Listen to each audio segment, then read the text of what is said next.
여러분 안녕하십니까? 광주 MBC 뉴스투데이 시작합니다. 먼저 오늘의 주요 뉴스입니다. 정부의 내년도 지방교부세가 12원조가량 삭감된 가운데 지방세까지 큰 폭으로 줄면서 지자체들의 살림살이가 어느 때보다 어려워진 상황입니다. 광주 북부권을 중심으로 한 광주 도시철도 2호선 2단계 공사가 이달부터 본격화하면서 기대와 우려가 교차하고 있습니다. 어린이 보호구역처럼 노인 보호구역을 지정해 운영할 수 있지만 홍보 부족 등을 이유로 제도가 정착되지 못하고 있습니다. 프로축구 광주FC가 승격 첫 해인 올 시즌을 최종 3위로 마무리하고 아시아 챔피언스 리그전에도 출전하게 됐습니다. 정부가 지방교부세를 대폭 삭감한 데 따른 지방 재정의 위기가 심각합니다. 지자체마다 자체 사업 재원이 되는 교부세가 줄면서 지역 경제 활성화에도 우려가 커지고 있습니다. 보도에 김진선 기자입니다. 지난 9월 올해 59조 원의 국세 감소를 예상했던 정부. 당초 계획했던 올해 예산보다 세금 수입이 덜 거친 것으로 역대 최대의 세수 펑크였습니다. 부동산 감세 정책 등이 원인으로 지목받는 가운데 지방교부세도 12조 원가량 깎이면서 불똥은 전국 지자체에 떨어졌습니다. 굳이 또 감세 정책을 취하면서 정부 재정도 어려워졌고 그에 따라서 지방정부의 재정도 상당히 어려워진 상태입니다. 교부세 의존도가 40에서 50% 이상을 차지하는 전라남도와 22개 시군은 비상이 걸렸습니다. 각 지자체들이 예상하는 내년도 교부세 삭감액은 100억 원에서 최대 700억 원까지. 평균 400억 원 안팎으로 통상적인 교부세에서 10에서 16%가량 감소할 것으로 보고 내년도 예산안을 편성했습니다. 국회 예산심사가 아직 진행 중이지만 대규모 교부세 삭감은 이미 기정사실화된 상황. 전라남도와 시군들은 건설과 농업, 복지 등 각 분야마다 사업을 중단 연기하거나 지방채를 발행하는 등 긴축 재정에 들어갔습니다. 내년에는 교부세가 또 삭감되고 올해 감되는 것을 줄여버리니까 굉장히 힘들죠. 올하고 내년까지 많이 힘들 것 같습니다. 민변과 참여연대는 정부가 추경도 하지 않고 일방적으로 교부세를 감액하는 것은 월권이라며 헌재 권한쟁의 심판을 청구해놓은 상태.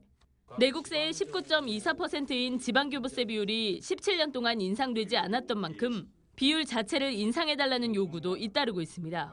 교부세 법정률을 지금 19.24%를 3%, 내지는 5% 정도 이렇게 상향 조정 이런 기회에 하지 않으면 도저히 지방 재정 상황을 타개할 수 없다. 전라남도의 올해 재정 자립도는 23.8%로 전국 17개 시도 중 전북과 함께 수년째 최하위.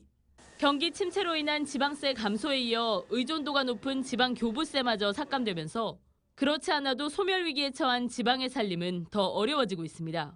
MBC 뉴스 김진선입니다. 오늘 아침 출근길 추위에 조심하셔야겠습니다. 어제보다 기온이 4, 5도가량 내림세를 보이면서 대부분 영하권 추위가 나타나고 있습니다. 광주는 영하 1도 안팎이지만 담양 영하 5도 안팎, 보성은 영하 6도까지 기온이 낮아진 상태입니다. 반면 한낮 기온은 어제와 비슷한 수준까지 오르면서 오늘 일교차가 매우 크게 벌어지겠습니다. 옷차림에 주의하셔야겠습니다. 한편 대체로 맑은 날씨 예상됩니다. 고기압의 가장자리에 들면서 종일 깨끗한 하늘이 드러나겠습니다. 날씨 정보였습니다. 광주 남부권을 중심으로 도시철도 2호선 1단계 공사가 한창입니다. 이달부터는 일곡, 첨단, 소환지구 등 광주 북부권에서 2단계 공사를 시작하는데요. 기대만큼 우려도 만만치 않습니다. 왜 그런지 주현정 기자가 취재했습니다. 광주 5개 자치구를 한 바퀴 도는 도시철도 2호선의 1단계 공사는 2026년 완공을 목표로 하고 있습니다. 광주시청에서 금호 풍암지구, 백운광장을 거쳐 조선대와 광주역까지 광주 남부권의 주요 거점을 경유하는 1단계는 65% 가까운 공정률을 보이고 있습니다. 12월부터는 광주 북부권을 중심으로 2단계 사업이 시작됩니다. 전남대와 일곡, 첨단, 수안, 운남지구를 거쳐 광주시청으로 돌아오는 노선입니다. 공사 비용을 줄이기 위해 지상에 철로를 놓기로 했던 이곳 인방울대로 1km 구간도 도시 단절에 따른 주민 불편을 고려해 지하화가 결정됐습니다. 2단계 공사가 마무리되는 2030년엔 광주 5개 구청과 18개 택지지구, 주요 학교 등이 하나의 길로 연결됩니다. 지하철을 타면 30분 안에 광주 어디든 갈 수 있게 됩니다. 여러 가지로 편하고 광주 시민들이 불편했던 지난달에 비례해서 아주 편하게 다닐 수 있을 것 같아서. 하지만 기대와 함께 우려도 교차하고 있습니다.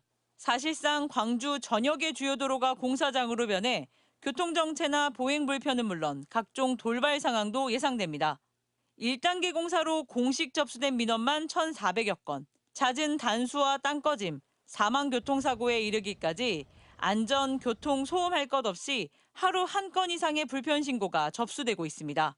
광주시 역시 2단계 공사로 인한 시민 불편을 가장 걱정하고 있습니다. 광주 시내를 순환선으로 연결하는 공사가 되기 때문에 좀 시민들의 교통 불편이나 이런 게 예상됩니다만 또 저희들도 시민 불편이 최소화될 수 있도록 교통 대책이라든지 도시철도 공사 민원만 처리하는 창구의 필요성이 제기되는 이유입니다. 1단계 사고를 비춰봤을 때 교통 불편 등 여러 가지 민원이 예상되는데요. 지하철 공사와 관련돼서 이 사업에 대한 민원만 하나의 원스톱으로 처리할 수 있는 이런 시스템을 시에서 만들어서 준비하지 않을까 생각하고 있습니다. 도시철도가 시민의 발로 제 역할을 하기 전까지 앞으로 수년간은 불편을 견뎌야 하는 상황이 일상이 될 전망입니다. MBC 뉴스 주현정입니다. 노인 보호구역, 실버존은 어린이 보호구역처럼 어르신들의 안전을 위해 속도를 제한하고 주정차를 금지하는 구역인데요. 그런데 실버존을 어떻게 신청하는지도 모르고 절차도 복잡하다 보니 일부 지역에서는 어르신들이 위험한 상황에 내몰리고 있습니다. 서희령 기자의 보도입니다. 목포의 한 경로당 앞 도로. 도로 옆에 차량들이 주차돼 있습니다. 그런데 이곳은 인도입니다. 불법 주차된 차량들 때문에 어르신들은 위태롭게 길을 오가야 하는 상황입니다. 차를 이렇게 계속 다 밤낮으로 놔두니까 우리가 이렇게 차 가는 길로 다니니까 서로가 위험하잖아요. 경로당 출입문도 도로와 인접해 있어 교통사고 위험이 큰 곳이지만 노인보호구역, 이른바 실버존으로 지정돼 있지 않습니다. 노인보호구역은 차량 속도를 시속 30km로 제한하고 스쿨존처럼 주정차를 금지할 수 있습니다. 하지만 경로당을 이용하는 분들은 대부분 고령이다 보니 실버존 신청 방법도 이런 제도가 있는지조차 알지 못하고 있습니다. 노인보호구역을 신청을 하셨어요? 노인보호구역이 우리가 있는지도 모르고 있는 말도 안 들어봤고. 이 경로당에서 100m 떨어진 거리에는 또 다른 경로당이 위치해 있습니다. 실버존 설치가 시급한 이유입니다. 물론 모든 경로당 앞 도로를 노인보호구역으로 지정해 운영할 수는 없습니다. 하지만 도로 구조상 특히 위험한 곳은 해당 시설장이 신청할 때까지 기다리지 말고 지자체가 직접 실태조사를 통해 설치 여부를 결정할 필요가 있습니다. 하지만 목포시는 적극 행정에 나서지 않고 있습니다. 어차피 해지라는데 접수 받아갖고 우리가 시행을 하기 때문에 아직 접수는 어렵습니다. 문제는 또 있습니다. 목포의 한 노인복지관. 복지관 인근에 노인보호 표지판들이 설치돼 있고 도로에는 차량 속도 제한 표시도 돼 있습니다. 실버존으로 지정돼 있기 때문입니다. 그런데 차량들이 버젓이 불법 주정차하고 있습니다. 여기는 보호구역이라 천천히 몰고 양쪽에 차들이 너무 많아가지고 차는 항상 위험하니까. 실버존이 설치돼 있더라도 단속 등 제대로 된 관리가 되지 않고 있고 어르신 안전을 위해 꼭 설치돼야 하는 곳이 있지만 지자체의 무관심에 위험한 상황에 노출된 곳도 적지 않은 실정입니다. 제도가 시행된 지 15년이 지났지만 전남에 설치된 실버존은 114곳. 아직 실버존이 단 한 곳도 없는 시군도 있습니다. 하루를 살더라도 조금 더 좋게 편하게 살면 안 될까요? MBC 뉴스 서희령입니다. 생후 6개월 된 자신의 아이를 아파트 15층에서 던져 살해한 20대 엄마가 경찰에 긴급 체포됐습니다. 광주 서부경찰서는 어제 오전 6시 20분쯤 광주 서구 금호동의 한 아파트 15층에서 생후 6개월 된 자신의 딸을 발코니 밖으로 떨어뜨려 숨지게 한 혐의로 25살 김모 씨를 조사하고 있습니다. 경찰은 이 여성이 부부싸움을 하다 남편이 밖으로 나간 사이 홧김에 범행을 저지른 것으로 보고 정확한 경위를 조사하고 있습니다. 광주지법 형사 11단독 정희정 판사는 캄캄한 농로에서 마주오던 자전거 운전자를 숨지게 한 혐의로 기소된 65살 김모 씨에 대해 피하기 어려웠을 것으로 보인다며 무죄를 선고했습니다. 정 판사는 사고 발생 블랙박스 영상 등을 살펴본 결과 당시 차량 전조등 외에 다른 불빛이 없어 김 씨가 사고 발생 약 1초 전에야 자전거 운전자를 발견할 수 있었던 상황을 고려해 이같이 판결한다고 밝혔습니다. 김 씨는 지난 2월 19일 오후 7시쯤 나주시 문평면의 한 농로에서 SUV 차를 운전하다 자전거와 충돌해 73살 이모 씨를 숨지게 한 혐의로 기소됐습니다. 영암경찰서는 동료를 흉기로 찔러 살해한 스리랑카 국적의 30대 외국인 노동자를 검거했습니다. 이 남성은 어제 새벽 1시쯤 전남 영암군 삼호읍의 한 외국인 숙소에서 함께 사는 외국인 동료와 말다툼을 벌이다 흉기로 살해한 것으로 드러났습니다. 경찰은 이들이 다툰 이유 등 정확한 원인을 파악한 뒤 이 남성에 대해 살인 혐의로 구속영장을 신청할 계획입니다.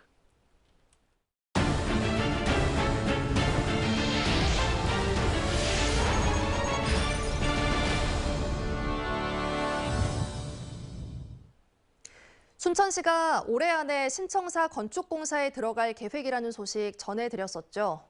신청사를 중심으로 공동화가 심각한 원도심을 활성화하기 위해 다양한 사업들이 함께 추진됩니다. 김주희 기자가 보도합니다.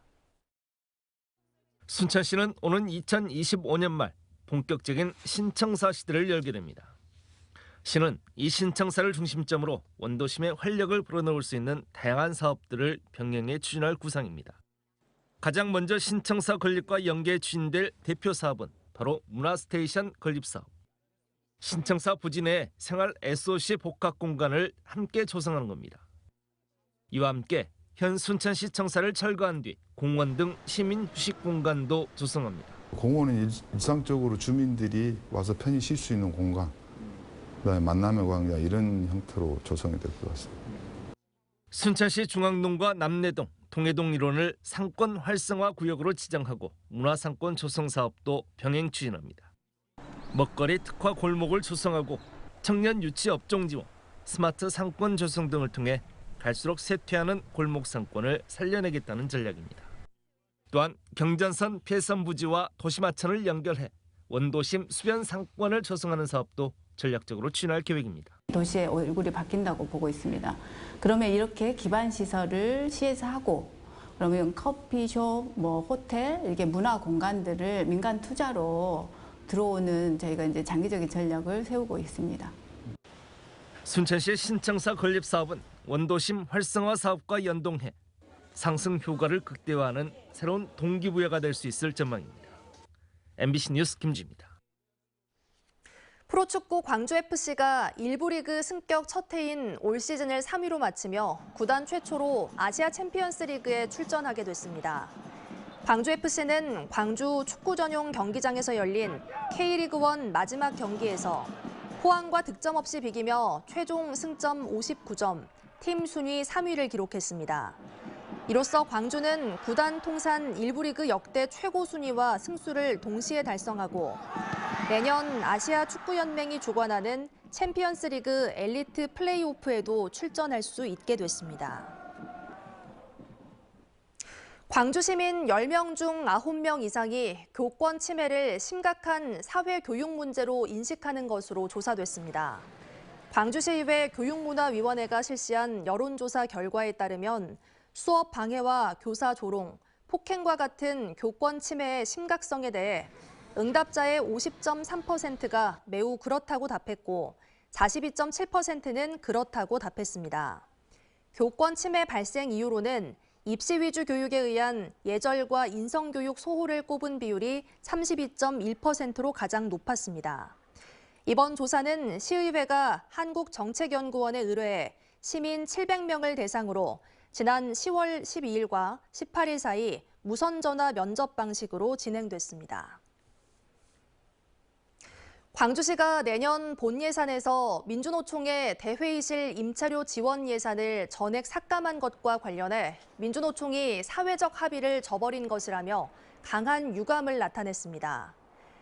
민주노총 광주본부는 광주시가 오는 2025년 1월까지 민주노총의 위탁 관리를 맡긴 대회의실의 예산을 전액 삭감함으로써 민주노총 산하 380여 개 노동조합이 교육과 회의 장소를 잃게 됐다고 비판했습니다. 상대적으로 보호받고 지원받아야 하는 열악한 노동조합일수록 대회의실 활용도와 만족도가 높았다며 지원 예산을 원상복구하라고 촉구했습니다.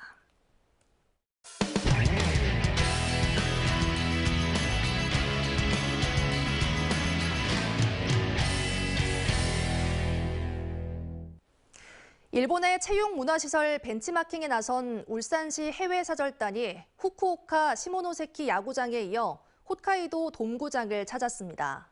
울산시는 새 구장의 장점을 본따 울산 문수야구장에 유스호스텔을 짓는 등 개선 방안을 마련할 계획입니다. 울산문화방송 이용주 기자입니다. 울산시 해외사절단의 마지막 방문지인 일본 홋카이도 에스콘필드 야구장입니다. 일본 프로야구 니폰앤 파이터스의 홈구장으로 지난 3월 완공됐는데 3만석 규모 돔구장 안에 12객실 규모 호텔과 레스토랑, 온천에 반려동물 입장이 가능한 펫존까지 다양한 시설을 갖췄습니다. 基本的に試合があってもなくてもいつでも泊まれるようにはなっていて、特に試合がある日だともうほぼ予約が取れないような状態で好評でした。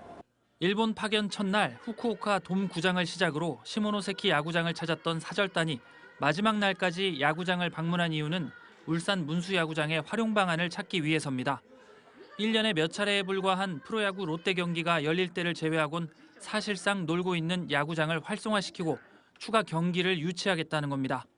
울산시는 문수야구장 외야석 상단 비어있는 공간에 전지훈련 선수들을 위한 최대 60객실 규모의 유스호스텔과 함께 다양한 여가 체육시설을 추가로 도입할 계획입니다.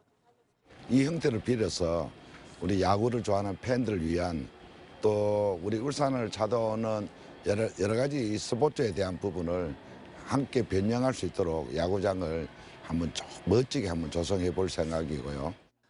내년이면 개장 10년째를 맞는 문수야구장.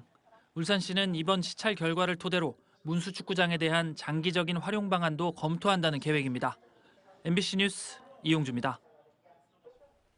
강원도 영월군에서 유기동물 보호센터가 이전을 앞두고 보호동물을 무더기로 안락사해 논란이 일고 있습니다. 사실상 안락사 대기소였다는 지적이 행정사무감사에서 잇따랐습니다. 원주문화방송 이병선 기자가 보도합니다. 건물이라고 하기에도 작달한 10평 안팎의 보호소 건물 2동이 한창 철거 중입니다. 불과 얼마 전까지 영월에서 구조된 유기동물들이 머무르던 곳입니다. 영월군이 유기동물 보호센터를 직영 운영하기로 하면서 철거하는 겁니다. 보호 중인 동물들은 어디로 갔을까? 보호센터는 위탁 운영자의 집 한켠에 있는데 집 위쪽으로 올라가니 영하의 추위에도 야외나 다름없는 공간에 묶여있는 개 4마리가 있습니다. 보호 동물들입니다. 원래 4마리였던 게 아닙니다. 지난달 29마리를 한꺼번에 인도적 처리, 즉 안락사를 해서 줄어든 겁니다. 병에 걸린 보호동물이 많아서 안락사를 했다는 건데 병이 많은 이유를 묻자 동물의 발이 지면에 닿지 않도록 띄워진 철장, 이른바 뜬장을 못 써서라고 합니다. 동물보호단체에서 그걸 못하게 하다. 낮췄다고. 낮춰보니까 그 앉아서 오줌 싸고 똥 싸고 매일 계속 시간 가지고 이제 치워줄 수가 없잖아요. 안에가 바닥이 습하고 질병이 많은 거야. 이 센터는 올해 4월과 10월 2차례에 걸쳐 모두 55마리의 동물을 안락사 처리했습니다. 입소한 134마리 가운데 41%나 됩니다. 안락사가 있었던 달에는 유독 자연사도 급격하게 늘었는데 올해 자연사와 안락사 비율을 합치면 80%에 육박합니다. 자연사는 보호 중에 자연적으로 숨진 동물의 사인을 말하는데 병에 걸렸을 때 방치돼 죽더라도 자연사에 포함됩니다. 이 센터가 올해 사용한 예산은 6천만 원 가까이 되는데 운영비와 인건비 등을 합쳐 5천만 원이 넘습니다. 그런데 실제로 동물에게 사용한 돈은 사료비와 진료비를 합쳐 200만 원, 3.4%밖에 안 됩니다. 사료를 기탁받아 사용했다는 센터 측의 설명을 감안하더라도 너무 적은 수치입니다. 이런 보호소 운영 실태가 영월군 행정사무감사에서 집중적으로 질타당했습니다. 보호소가 이제 철거하게 돼서 철거하는 바람에 이제 보호하던 유기동물들이 이제 인도적 처리가 이제 일부 이루어졌습니다. 과장님, 지금 신축 보호소를 설치하기 위해서 철거를 해야 하니까 안락사를 했다고 지금 하셨잖아요. 그게 말이 됩니까? 이사를 가면은 이삿짐을 금방 못 들어가면은 보관함에다 넣었다가 또 이사를 하고 하는데 그런 것도 있는데 어떻게 이 살아있는 동물을 이렇게 할 수가 있어요? 담당 부서는 구 센터의 적정 수용 두수가 24마리인데 계속해서 동물이 늘어나다 보니 불가피한 면이 있었다며 재발 방지를 약속했습니다. MBC 뉴스 이병선입니다.